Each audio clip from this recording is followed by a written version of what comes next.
अस्सलाम वालेकुम dear students. आज जो हम कर रहे हैं वो हमारी कंटिन्यूटी है एक्सरसाइज 2.5 के सेकंड पार्ट हम उसका कर रहे हैं, सेकंड वीडियो है। प्रीवियस हम क्वेश्चन जो हैं वो हम कर चुके हैं क्वेश्चन नंबर 3 तक। नेक्स्ट हमने अब करना है क्वेश्चन नंबर 5। क्वेश्चन नंबर 5 जो है वो आपके पास 2.4 में भी आपने एक ऐसे ही क्वेश्चन किए थे। 2.4 की सेकंड वीडियो अगर आपने देखी हो तो एक फंक्शन को दूसरे फंक्शन के रिस्पेक्ट से हमने डेरिवेट किया था और चेन रूल लगाया था। सेम हम यही काम करेंगे। सबसे पहले काम करेंगे, दोनों फंक्शंस को लेट कर लेंगे। ठीक है, मैं पहला पार्ट कर रही हूँ। लेट कर लेंगे y is equal to sine of x और z is equal to cotangent of x। दोनों को with respect to x derivate कर लेंगे। ठीक है, यहाँ पे हम लिखेंगे differentiate with respect to x। दोनों को डेरिवेट करेंगे तो यह आ जाएगा dy over dx। Sine x की डेरिवेशन कॉस ऑफ एक्स होती है, ये डी जी ओवर डी एक्स आ गया। कोटेंजेंट की हमारे पास होती है कोसेकेंट स्क्वायर ऑफ एक्स। ठीक है, हमने क्या कैलकुलेट करना है, D Y over D Z. आप कहेंगे कि D Y over D X क्यों नहीं, क्योंकि उसने कहा ये वाई की derivation with respect to Z करनी है, क्योंकि इसको हमने जी लेट किया है ना, इसकी डेरिवेशन इसके रिस्पेक्ट से करनी। अब एक्स के नहीं करनी, एक क्वेश्चन की दूसरे क्वेश्चन के रिस्पेक्ट से करनी है। तो हम लिखेंगे बाय यूजिंग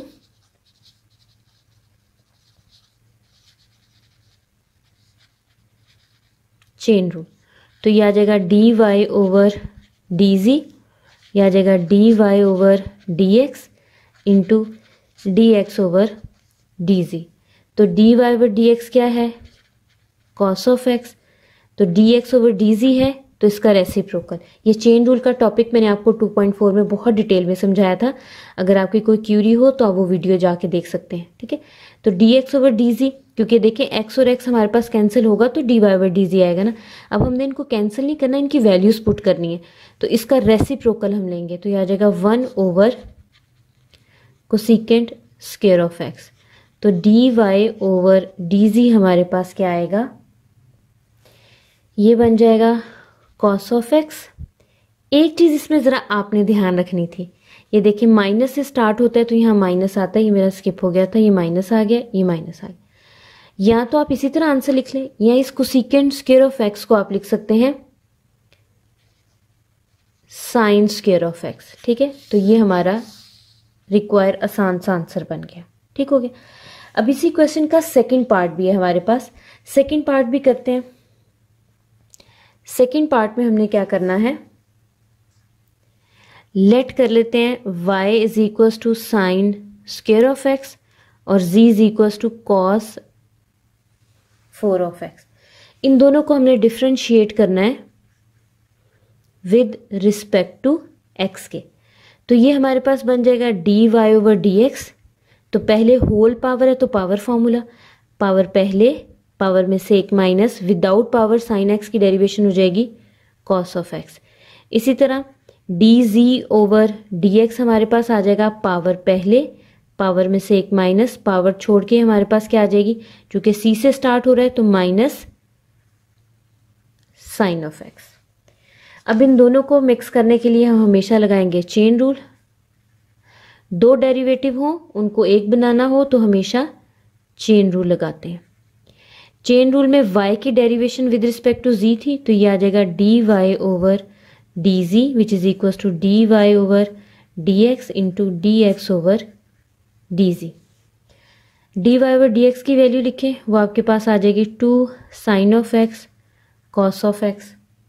चूंकि ये रेसिप्रोकल वैल्यू इसकी लगानी है तो ये डिनोमिनेटर में चली जाएगी, -4 cos cube of X sine of X. अब जो कटिंग हो रही है वो आप कटिंग कर लें, साइन की साइन के साथ, कॉस की इस क्यूब के साथ कटिंग हो जाएगी।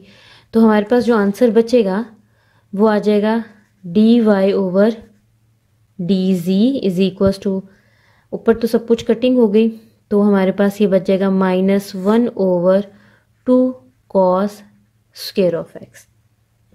ये भी आंसर बिल्कुल ठीक है, इसमें कोई कबाहत नहीं है। लेकिन अगर आप इसको मजीद सिंप्लीफाई करना चाह रहे हैं, cos square of x denominator में, तो अगर आप इसको न्यूमरेटर में ले जाएं तो ये आपके पास क्या बन जाएगा, सीकेंड स्क्वायर बन जाएगा, minus सीकेंड square of x divided by 2। ये भी आंसर आपके पास करेक्ट आंसर है। अब हम करते हैं नेक्स्ट क्वेश्चन। नेक्स्ट हमारे पास है क्वेश्चन नंबर 6। क्वेश्चन नंबर 6 में वो कह रहा है इफ टेंजेंट y ब्रैकेट में 1 plus tangent x is equal to 1 minus tangent of x। तो हमने ये चीज़ प्रूव करनी है, यानी कि हमारे पास एंड आंसर ये आना चाहिए। मतलब हमारे पास कोई भी टेंजेंट का फंक्शन नहीं बचना चाहिए, कोई सीकेंड को सीकेंड नहीं आना चाहिए, एक नंबर -1 आना चाहिए। सबसे पहले हम क्या करेंगे, क्योंकि दो टर्म्स आपस में मल्टीप्लाई हो रही है तो मैं एक टर्म को उठा के दूसरी टर्म के साथ डिवाइड कर दूंगी। तो हम लिखेंगे, बहुत छोटा सा, देखिएगा कितनी आसानी से ये हो जाता है, tangent y 1 plus tangent x is equal to 1 minus tangent of x। ठीक है, ये मल्टीप्लाई हो रहा है, उधर जाके डिवाइड हो जाएगा। Tangent of y is equal to 1 minus tangent of x 1 plus tangent of x। ठीक है, अच्छा अब अगर आपको याद हो तो एक फॉर्मूला हमने टेंजेंट का पढ़ा था, वो फॉर्मूला हमारे पास क्या था? वो फॉर्मूला कुछ इस तरह से था कि tangent alpha minus beta is equal to tangent alpha minus tangent beta divided by 1 plus tangent alpha tangent beta के। ठीक है, तो हम अब अगर उस हिसाब से इसको हम बनाने की कोशिश करें तो यहाँ पे मल्टीप्लाई 1 लिखें तो इस 1 की जगह कोई टेंजेंट की वैल्यू आ जाए तो हमारे पास ये पूरी टर्म सम अप हो जाए। याद रखिएगा, जितना सिंपल आप सिंप्लीफाइड फंक्शन लिखेंगे ना उतनी डेरिवेशन आसान होगी। अभी मैंने डेरिवेशन स्टार्ट नहीं की। ठीक है, अच्छा इसका मतलब है अब आपने सोचना है कि टेंजेंट कहाँ 1 होता है। टेंजेंट किस ट्रिग्नोमेट्रिक वैल्यू पे 1 होता है?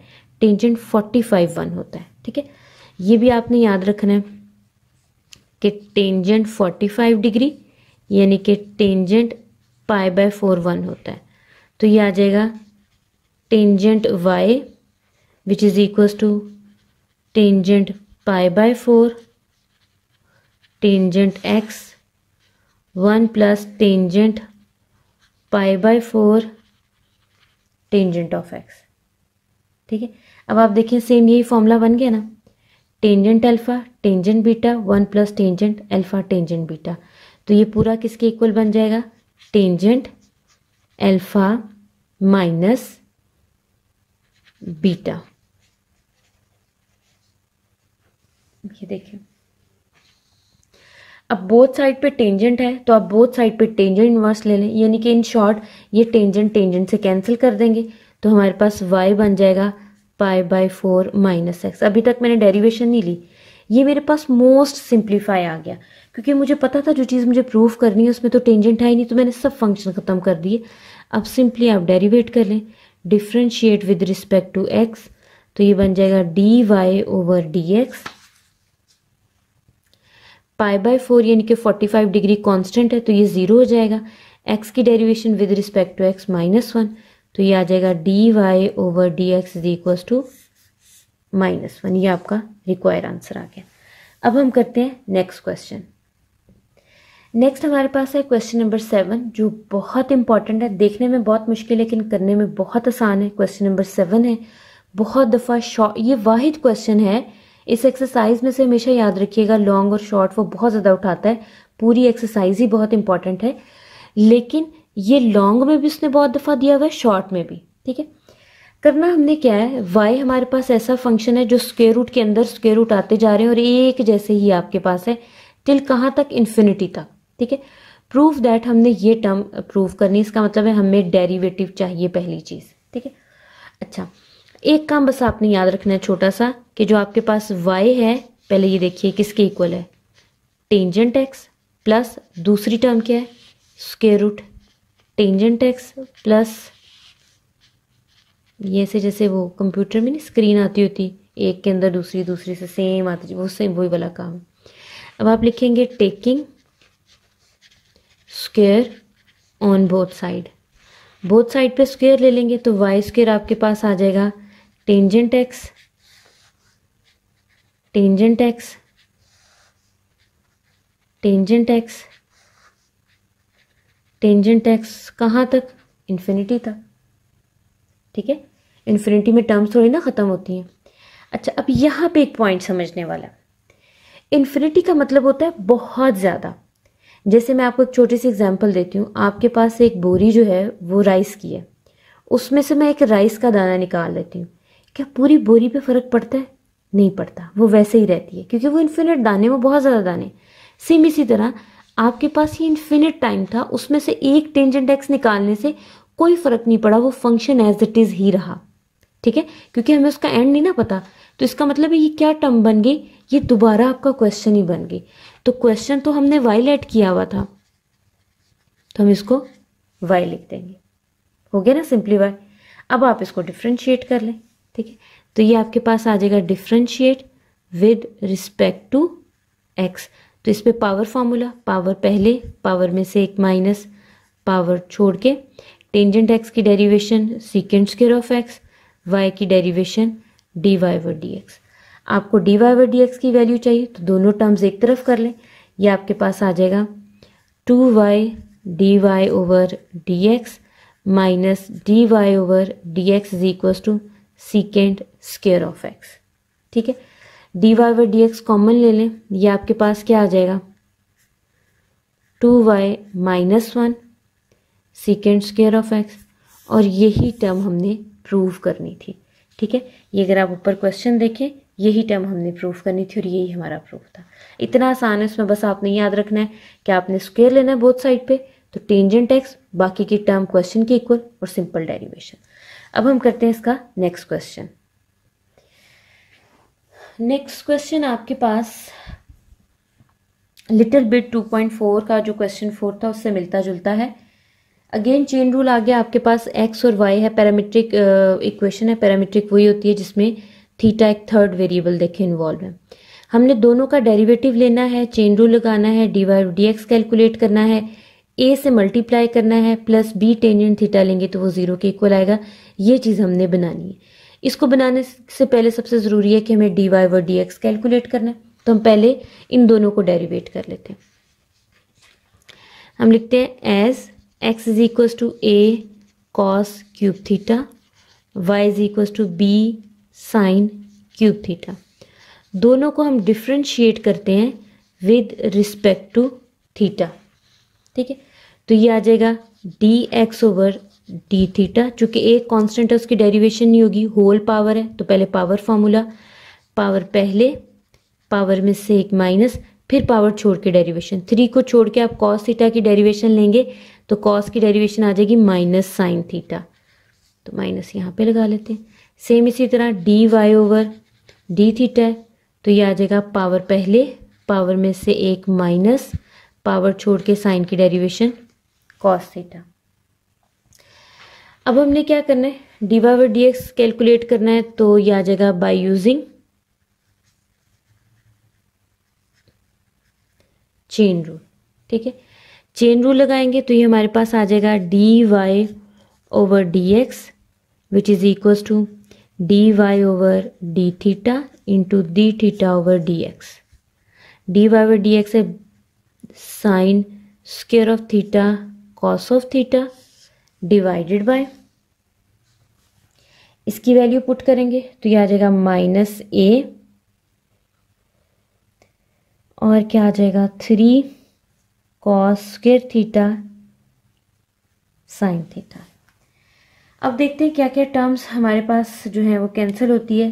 पहले तो 3 कैंसिल हो रहा है, ये साइन इस स्क्वायर से, ये स्क्वायर इस कॉस थीटा से कैंसिल, ठीक है। तो हमारे पास बचा क्या, हमारे पास बचा है minus B sine theta over cos theta और a which is equal to D Y over D x. A multiply हो रहा है, अगर मैं उठा के दूसरी साइड पे ले जाऊं तो मेरे पास क्या टर्म आ जाएगी, ये A D Y over D X minus B sine theta over cos theta tangent theta. यहाँ पे माइनस हो रहा है, दूसरी साइड पे जाके क्या हो जाएगा प्लस, तो ये आ जाएगा A D Y over D X plus B tangent of theta is equal to 0, और यही चीज़ हमने प्रूव करनी थी, ठीक है। ये देखें सेम यही चीज़ थी जो हमने प्रूव करनी थी। तो ये तो था हमारा क्वेश्चन नंबर 8। अब हम करते हैं next question number 9। Next question number 9 है। इसमें भी अगर आप देखें सेम वही है जो अभी हम कर रहे हैं, चेन रूल लगाना है। हमारे पास x गिवन है, y गिवन है, दोनों के डेरिवेटिव फाइंड आउट करने हैं, फिर चेन रूल लगाना है और dy बाई dx आ जाएगा। चलिए स्टार्ट करते हैं, 1 बाय 1 ले लेते हैं। हम लिखेंगे एज x का फंक्शन हमारे पास है, मैं a को इनसाइड मल्टीप्लाई कर रही हूँ पहले, a cos t plus a sin t, differentiate इसको करते हैं विद रिस्पेक्ट टू t, तो ये आ जाएगा dx ओवर dt।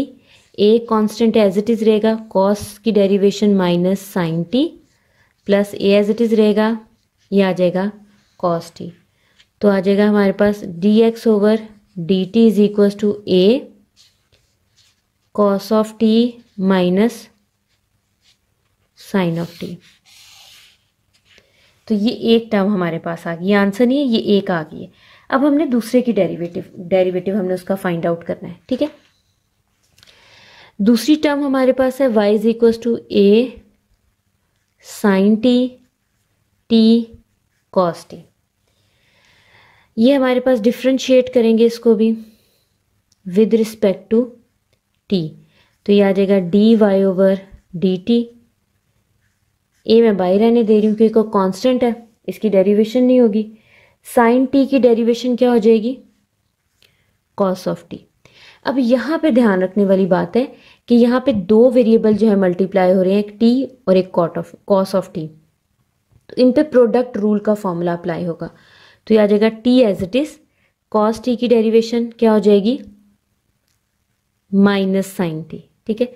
तो ये माइनस माइनस क्या हो जाएगा, अभी मैं इसको पहले ना इस तरह लिखती हूँ, ठीक है। cos t की डेरिवेशन आपके पास आ जाएगी माइनस साइन t, ठीक है, माइनस यहाँ पे लिख देती हूँ छोटा सा, ठीक है, याद रखिएगा माइनस ये डॉट मत समझिएगा। फिर आ जाएगा plus cos t as it is, t की डेरिवेशन dt ओवर dt आपके पास आ गया। ये बन जाएगा a cos of t, negative sine आप इनसाइड मल्टीप्लाई करेंगे तो माइनस माइनस आपके पास ये हो जाएगा plus t sine t minus cos of t, ये आ गया, ठीक है। अच्छा, ये अब ज़हन में रखिएगा कि ये भी कैंसिल नहीं हो रहे, ये एक कॉमन ऐसे होगा तो कैंसिल होंगे। ये cos t और ये cos t कैंसिल हो जाएंगे, ये आ जाएगा a t sine of t, dy over dt आ गया। ये मेरे पास आ गई दूसरी टर्म। अब हमने इन दोनों टर्म्स पे लगाना है चेन रूल का फॉर्मूला, ठीक है। तो चलें इस पे चेन रूल लगाते हैं। तो जब चेन रूल लगाएंगे तो हम लिखेंगे by using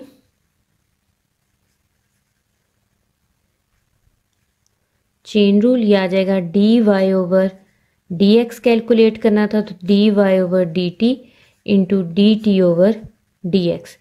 dy over dt हमारे पास क्या है, a t sine of t, और dt ओवर dx हमारे पास क्या है, रेसिप्रोकल जो हमने अभी ऊपर कैलकुलेट किया था, a cos of t minus sine of t। अब आपको विजिबली नज़र आ रहा है कि कौन सी वैल्यू कट होगी, सिर्फ a जो है वही a से कैंसिल हो रहा है, ये a इस a से कैंसिल हो रहा है, ठीक है। तो हमारे पास बाकी क्या टर्म बचेगी, बाकी टर्म आ जाएगी dy over dx is equal to t sine of t divided by cos of t minus sine of t। ये हमारे पास आ गया हमारा रिक्वायर आंसर।